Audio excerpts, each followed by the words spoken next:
வணக்கம். இன்றைக்கு ஒரு சமுதாய சிந்தனை பற்றிய ஒரு பொருளை எடுத்து முதலில் சிந்தித்துவிட்டு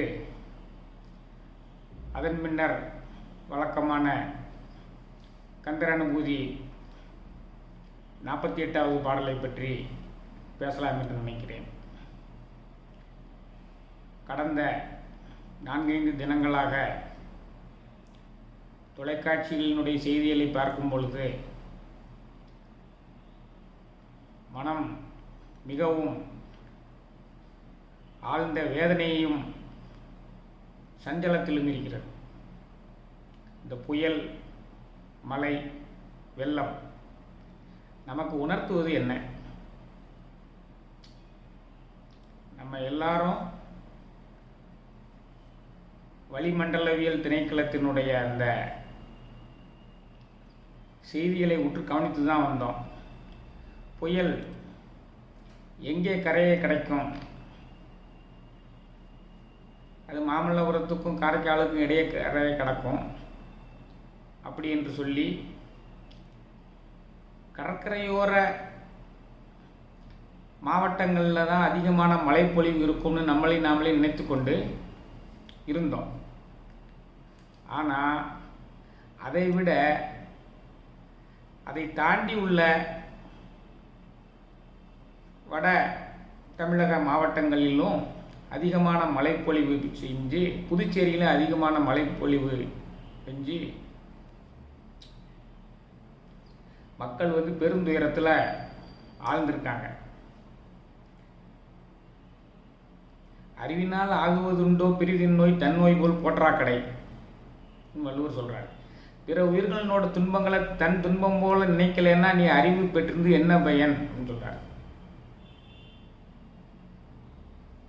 எல்லோரும் இன்புற்றிருக்க நினைப்பதுவே அல்லாமல் வேறொன்றும் அறியேன் பராபரமே சொல்லி தாய்மானவர் சொல்றார். எல்லா உயிர்களினுடைய இந்த துயரங்களும் விரைவாக தீர்க்கப்பட வேண்டும். ஏனென்றால் இந்த மாதிரி ஒரு துயரத்தை அனுபவித்து வந்தவன் என்ற முறையில் எனக்கு அதை நன்றாக உணர முடிகிறது. 1992ஆம் ஆண்டு திருநெல்வேலி மாவட்டத்தில் இப்படி ஒரு பெருவெள்ளம் வந்த பொழுது விக்கிரமசிங்கபுரம் என்ற ஊரில் வெள்ளம் தாக்கியது. அந்த சமயத்தில் நான் என்னுடைய மனைவியினுடைய வீட்டில் அங்கு இருந்ததன் காரணமாக நானும் அந்த வெள்ளத்தில் அவர்களோடு சேர்ந்து மாட்டிக்கொண்டு அதை உணர்ந்தவன் என்ற முறையில் இந்த வேதனை எவ்வளவு கொடுமையானது என்பதை பற்றி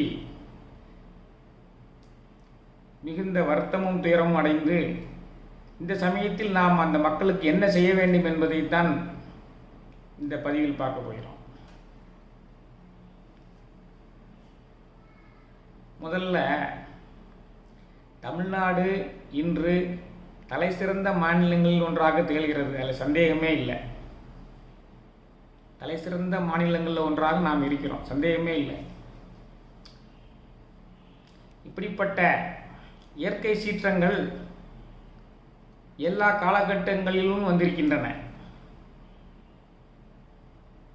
பாண்டியர்கள் காலத்தில் வந்திருக்கிறது, சோழர்கள் காலத்தில் வந்திருக்கிறது, சேரர்கள் காலத்தில் வந்திருக்கிறது, ஆங்கில பேரரசின் காலத்தில் வந்திருக்கிறது, முகலாய பேரரசுகள் ஆண்ட பொழுது வந்திருக்கிறது. இதில் யாரையும் குறை சொல்ல முடியாது.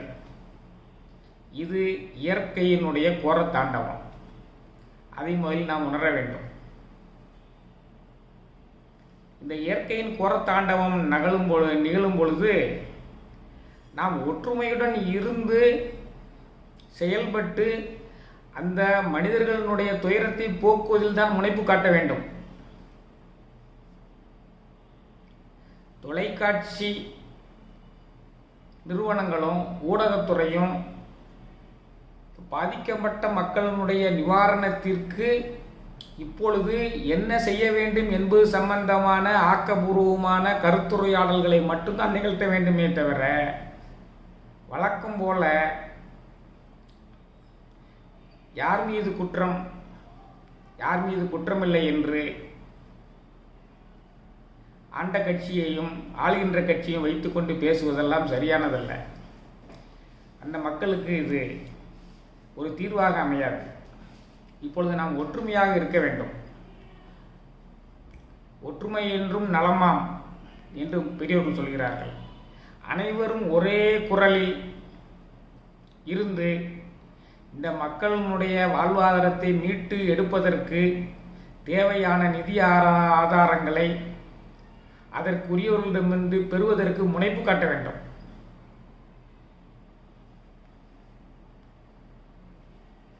தமிழ்நாட்டை பொறுத்த அளவில் அனைத்து சமூக அமைப்புகளும் அனைத்து அரசியல் கட்சிகளுமே நல்ல நோக்கத்தில் தான் இயங்கிக் கொண்டு வருகின்றன, எந்த சந்தேகமும் கிடையாது.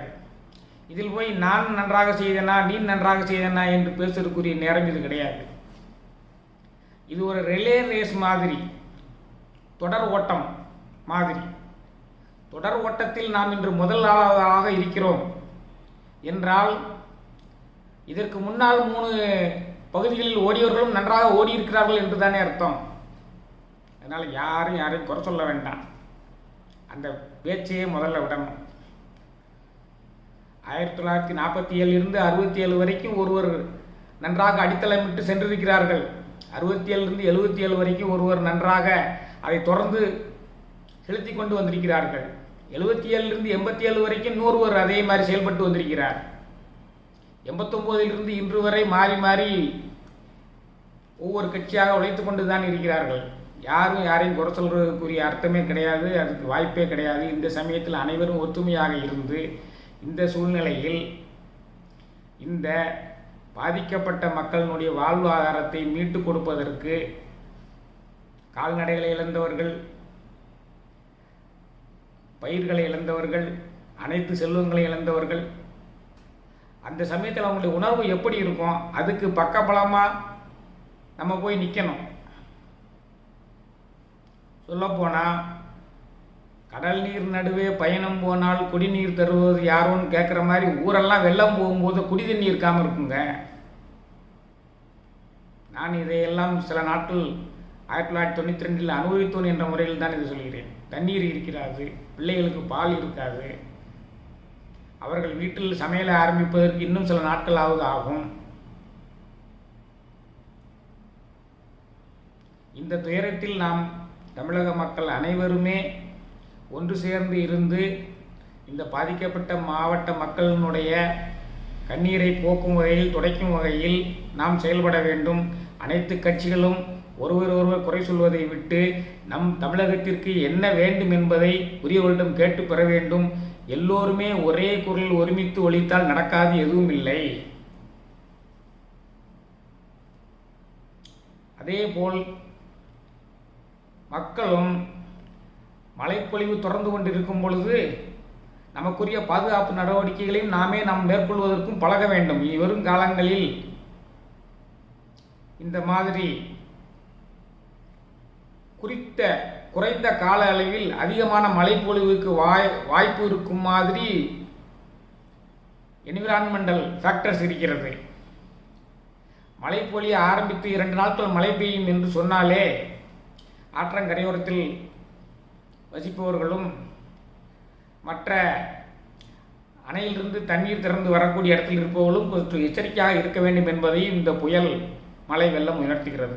இந்த புயல் மழை வெள்ளம் எதை உணர்த்துகிறது? முதலில் ஒற்றுமையாக இருக்க வேண்டும். துயரம் ஏற்படக்கூடிய காலங்களில் ஒருவரோடு குறை சொல்லிக் கொண்டு இருக்கக்கூடாது. எல்லோரும் தமிழகத்தின் முன்னேற்றத்திற்காக உழைப்பவர்கள் தான் என்பதை கருத்தில் கொண்டு குறை சொல்வதை விட்டுவிட்டு அந்த சமயத்திற்கு தேவையான நிதி ஆதாரங்களையும் பிற உதவிகளையும் பெற வேண்டியவர்களிடம்தான் பெறுவதற்கு உழைக்க வேண்டும். அதான் முதலாவது எண்ணம். ஒற்றுமையுடன் செயல்பட வேண்டும். இரண்டாவது, தற்போதைய என்விரான்மெண்டல் ஃபேக்டர்ஸ் சுற்றுப்புறவியல் சூழ்நிலையில் தன்மையை ஆராய்ந்து பார்ப்போமானால் சென்ற ஆண்டும் இதே மாதிரி சில மாவட்டங்களில் 24 மணி நேரம் அல்லது 48 மணி நேரத்தில் ஒரு வருடத்தில் பெய்யக்கூடிய மழை அளவு மொத்தமாக பெய்கிறது. அப்போ மழை பெய்ய ஆரம்பிக்கும் போதே நாம் மக்கள் நம்மளுடைய உடைமைகளை எல்லாம் பாதுகாப்பாக வைப்பதற்கும் மிகவும் விலை உயர்ந்த பொருள்களையும் உங்களுடைய சான்றிதழ்களையும் வீட்டில் வைத்திருக்கக்கூடிய வேறு முக்கியமான பொருள்களையும் பாதுகாப்பாக வைத்துக்கொண்டு இந்த சூழ்நிலையை தயாரிப்புக்குரிய மனப்பக்குவத்தை வளர்த்து கொள்ள வேண்டும். இந்த 2 விஷயம்தான் என் மனதில் படுகிறது. முதல் ஒற்றுமையுடன் இருந்து சூழ்நிலையை சமாளிக்க வேண்டும். 2 நம்மை நாமே பாதுகாத்துக் கொள்வதற்குரிய பயிற்சியையும் அதற்குரிய மனநிலையும் நாம் பெற வேண்டும். என்றால் ஜப்பான் போன்ற நாடுகளிலெல்லாம் நிலநடுக்கத்தையும் சந்தித்து கொண்டு எரிமலை விஷயங்களையும் சந்தித்து கொண்டு அவர்கள் முன்னேறித்தான் வருகிறார்கள். அதற்காக இதெல்லாம் வந்துதான் தீரும் என்று சொல்ல வரவில்லை. வருமுன்னர் காவாதான் வாழ்க்கை எருமுன்னர் வைத்தூர் போல கெடும் என்பதால் இந்த புயல் மழை வெள்ளம் உணர்த்துவது என்ன, வருடத்தில் நாம் எப்படி செயல்பட வேண்டும் என்பதற்காக இந்த சுருக்கமான பதிவை பதிவு செய்திருக்கிறேன்.